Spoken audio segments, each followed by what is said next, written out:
ఎడారిలో సెలయేర్లు. మార్చి 12. మోషే సముద్రము వైపు తన చెయ్యి చాపగా యెహోవా ఆ రాత్రి అంతయు బలమైన తూర్పు గాలి చేత సముద్రమును తొలగించి దానిని ఆరిన నేలగా చేసెను. నీళ్లు విభజింపబడగా ఇశ్రాయేలీయులు సముద్రము మధ్యను ఆరిన నేల మీద నడిచిపోయిరి. ఆ నీళ్లు వారి కుడి ఎడమ ప్రక్కలను వారికి గోడవలె నుండెను. నిర్గమకాండము 14వ అధ్యాయము 21-22 వచనములు. గడిచిన కాలంలో క్రూరుడైన ఫరోతో తన ప్రజల కోసం దేవుడు ఎలా పోరాడాడో చూడండి. మహాబలమైన పెనుగాలులు ప్రజల విమోచనలో పాలు పంచుకున్నాయి. ఆ బ్రహ్మాండమైన దేవుని బల ప్రదర్శనలో గర్విష్ఠులైన ఐగుప్తు ప్రజల అహంకారం మీద దేవుడు చివరగా ఒక చావు దెబ్బతీశాడు. ఇశ్రాయేలు ప్రజలకి ఇలా సముద్రం ఒడ్డున తాము చిక్కుబడిపోవడం, అటూ ఇటూ తప్పించుకునే ఆశ లేకుండా ఎత్తైన పర్వతాలు, ఆ రాత్రంతా చెలరేగిన మహాబలమైన పెనుగాలులు, ఇదంతా విధి తమతో అతి క్రూరంగా ఆడే చెలగాటంగా అనిపించి ఉండవచ్చు.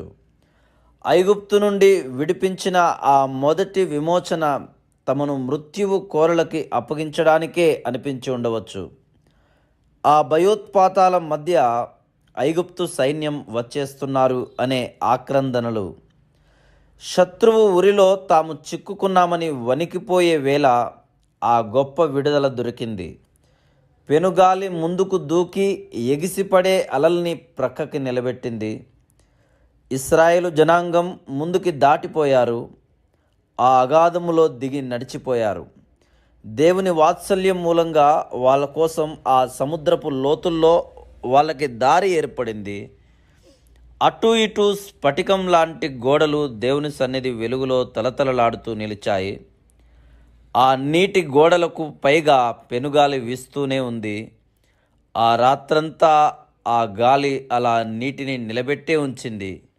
ఉదయమయ్యే వరకు ఇశ్రాయేలీయులందరూ అవతలి ఒడ్డున కాలు మోపే వరకు ఆ పెనుగాలి తన పనిని విరమించుకోలేదు. పెనుగాలి దేవుని పని చేసిందంటూ దేవునికి స్తుతిగీతాలు పాడారు వారు. శత్రువు అనుకున్నాడు, వాళ్ళని తరుముతాను, వాళ్ళని కలుసుకుంటాను, దోపుడు సొమ్ము దక్కించుకుంటాను. అయితే నీవు నీ గాలిని విసిరికొట్టావు, సముద్రం వారిని కప్పింది.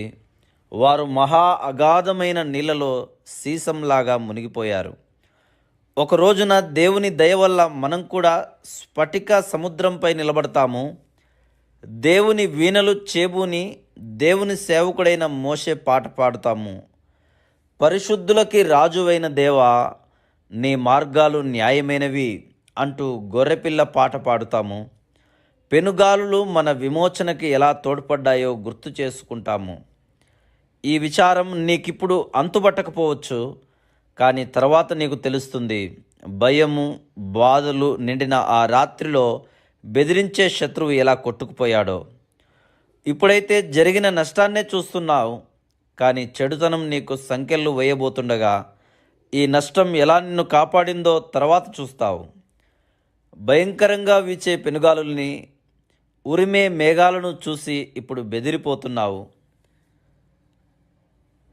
కానీ అవి నాశనపు సముద్రాన్ని 2 పాయలుగా ఎలా చేసినాయో, వాగ్దాన దేశానికి ఎలా దారి చూపినాయో తర్వాత చూస్తావు. ఉధృతంగా గాలి వీచినా, ఈదరగాలి విసరగొట్టినా నా మనసు మాత్రం ప్రశాంతంగా పాటలు పాడుతుంది.